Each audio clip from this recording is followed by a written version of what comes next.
రాష్ట్ర వ్యాప్తంగా ఉద్యోగ సంఘాలన్నీ ఆందోళన బాటుపట్టాయి. అంగన్వాడీల సమ్మె 17వ రోజుకు చేరింది. అదేవిధంగా సమగ్ర శిక్ష అభియాన్ ఉద్యోగుల సమ్మె 10 రోజులకు చేరింది. 3 రోజుల నుంచి పారిశుధ్య కార్మికుల సమ్మె జరుగుతోంది. 2 రోజుల నుంచి వాలంటీర్లు ఆందోళన బాటుపట్టారు. వాలంటీర్లు 2 రోజుల నుంచి సమ్మెలో ఉంటూనే ఉన్నారు. ఇప్పటికే ఉపాధ్యాయులు ప్రభుత్వంపై కక్ష కట్టారు. దీంతో ప్రభుత్వం ఉక్కిరిబిక్కిరి అవుతోంది. దీనిపై మరింత సమాచారం మా ప్రతినిధి సాంబశివరావు అందిస్తారు.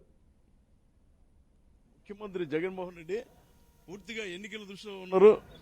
ఆయన అభ్యర్థుల ఎంపికపై కూడా దృష్టి పెట్టేశారు. మరో 3 నెలల్లో ఎన్నికల్లోనూ ఉన్నాయి. ఇలాంటి నేపథ్యంలో ఉద్యోగుల ఆందోళన రాష్ట్ర ప్రభుత్వాన్ని ఉక్కిరిబిక్కిరి చేస్తుందని చెప్పాలి.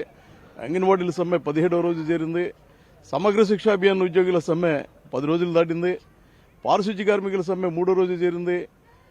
వాలంటీర్లు చివరికి ఏదైతే ప్రభుత్వానికి మద్దతుగా ఉండి ప్రభుత్వం ఒక విధంగా చెప్పాలంటే ప్రభుత్వాన్ని నడిపిస్తున్న వాలంటీర్లు కూడా ఆందోళన దిగి 2 రోజులైంది. ఇలాంటి నేపథ్యంలో ప్రభుత్వం ఓ పక్క ఆర్థిక ఇబ్బందులు, మరో పక్క ఉద్యోగ సంఘాల ఆందోళనతో ఉక్కిరిబిక్కిరి అవుతున్న నేపథ్యంలో ముఖ్యమంత్రి పూర్తిగా ఎన్నికల మూడ్లోకి వెళ్ళిపోయారు.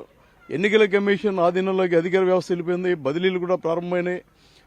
ఎవరైతే 3 సంవత్సరాలు దాటి సర్వీస్ పూర్తి చేశారో అధికారులందరినీ కూడా బదిలీ చేసే ప్రక్రియ పూర్తయింది. ఈ నేపథ్యంలో మార్నింగ్ వాక్ విత్ బీఆర్కే రాష్ట్రంలో జరుగుతున్న పరిస్థితుల మీద అడిగి తెలుసుకుందాం. సార్, మీరు చూస్తున్నారు, ఎక్కడ చూసినా ఉద్యోగులు కావచ్చు, లేకపోతే అంగన్వాడీలు, చివరికి వాలంటీర్లు కూడా సమ్మె బాటు పెట్టాలని పరిస్థితి. గత అంటే వీళ్ళందరూ కూడా 4 సంవత్సరాల నుంచి ఇబ్బంది పడ్డారండి. ఎవరు కూడా ప్రశ్నిస్తే గొంతు నొక్కేస్తారన్న భయంతో ఉన్నారు. ఎప్పుడైనా సరే గౌరవం అన్నది జీవితాంతం నిలబడుతుంది తప్పితే భయం అన్నది నిలబడదండి. ఎందుకంటే అడిగి ధైర్యం వచ్చే వరకు. ఎందుకంటే మనకు 1947 ముందు మనం 200 సంవత్సరాల పాటు బ్రిటిష్ పాలనలో ఉన్న తర్వాత అందరూ కూడా బయటకు వచ్చి స్వతంత్రం కోసం పోరాటం చేసి స్వతంత్రం తెచ్చుకున్న భారతదేశంలో పుట్టిన వాళ్ళు మన అందరూ కూడా 4 సంవత్సరాల వరకు వారికి పోలీస్ సిస్టమ్ ఏదైతే ఉందో వాళ్ళ కంట్రోల్లో ఉండడం వల్ల ఏదైనా మాట్లాడితే కేసులు పెడతారు, అన్యాయంగా జైల్లో పెడతారు, ఇబ్బందులు క్రియేట్ చేస్తారన్న భయంతో ఇప్పటి వరకు ఆగారు. కొంతమంది ఉద్యోగులు సార్ చివరికి డీజీపీ స్థాయి అధికారులు, డీజీ స్థాయి అధికారులు కూడా ప్రభుత్వం మాట విన్నారు. చివరికి వారి మీద కూడా బదిలీ వేటుపడింది. కొంతమంది సెంట్రల్ సర్వీస్కి వెళ్ళడానికి కూడా దరఖాస్తు చేసుకుంటున్నారు. అదేనండి, అదే వాడు ఇప్పుడు ఏదైనా సరే ప్రభుత్వ ఉద్యోగి ఏ రోజైతే మనస్ఫూర్తిగా ఉద్యోగం తన బాధ్యతలు నిర్వర్తిస్తారో ఆ రోజే దేశం డెఫినెట్ గా అభివృద్ధి చెందుతుందండి. అంటే మన ప్రజల్లో కూడా ఒక రకమైన ఇది ఉంది ప్రభుత్వ ఉద్యోగుల మీద. కానీ నిజానికి వాళ్ళందరూ కూడా ఏదైతే నాయకులు ఉన్నారో ఎమ్మెల్యేలు కానీ, ఎంపీలు కానీ, స్థానిక నాయకులు కానీ, వీళ్ళందరూ చెప్పిన మాట వినాల్సిన పరిస్థితుల్లో ఈ రోజు ఉందండి. ఎందుకంటే డీసెంట్రలైజేషన్ అని జగన్ గారు అంటారు కానీ మొత్తం ఈయన గారు సెంట్రలైజ్ చేస్తున్నాడండి. ఎమ్మెల్యేల పవర్లు తీసుకుని అక్కడ లోకల్ గా రీజనల్ కోఆర్డినేటర్స్ అని చెప్పి వాళ్ళ దగ్గర పెట్టాడండి. వీళ్ళ పవర్లు అంతా సీఎం దగ్గర, సజ్జల దగ్గర పెట్టుకున్నాడు.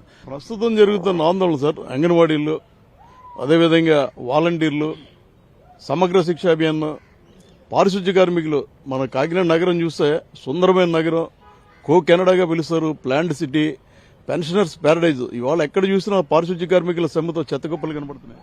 అంటే నిజానికి వాళ్ళ సమ్మెను మనం తప్పు పట్టలేమండి. ఎందుకంటే వాళ్ళు నిజంగా ఈ బాధ పడుతున్నారు కాబట్టి ఆ బాధని ఈ రోజు వ్యక్తం చేస్తున్నారని నేను చెప్పంటాను. ఎందుకంటే వాళ్ళు సరైన చాలని జీతాలు, పెరిగిపోతున్న రేట్లు, ఈరోజు పారిశుధ్య కార్మికులు రాకపోతేనే మనకి ఈరోజు తెలిసి వచ్చిందండి. లేదంటే వాళ్ళ విలువ మనకు తెలియదు. ఎవరైనా వాడు పని చేసినంత వరకు తెలియదు. అదేవిధంగా అంగన్వాడీలు ఉన్నారు. ఇప్పుడు మన ఏ వార్డులో కానీ, పల్లెటూరులో కానీ వాళ్ళందరికీ కూడా ఇంటింటికి వచ్చి చేయడం, లేదంటే కొంతమంది అఫోర్డ్ చేయని పిల్లలందరికీ కూడా అక్కడ బడిలో కొద్దిగా గొప్ప వాళ్ళ ఓనమాలు నేర్పించడం, ఇవన్నీ కూడా చేసేవాళ్ళు.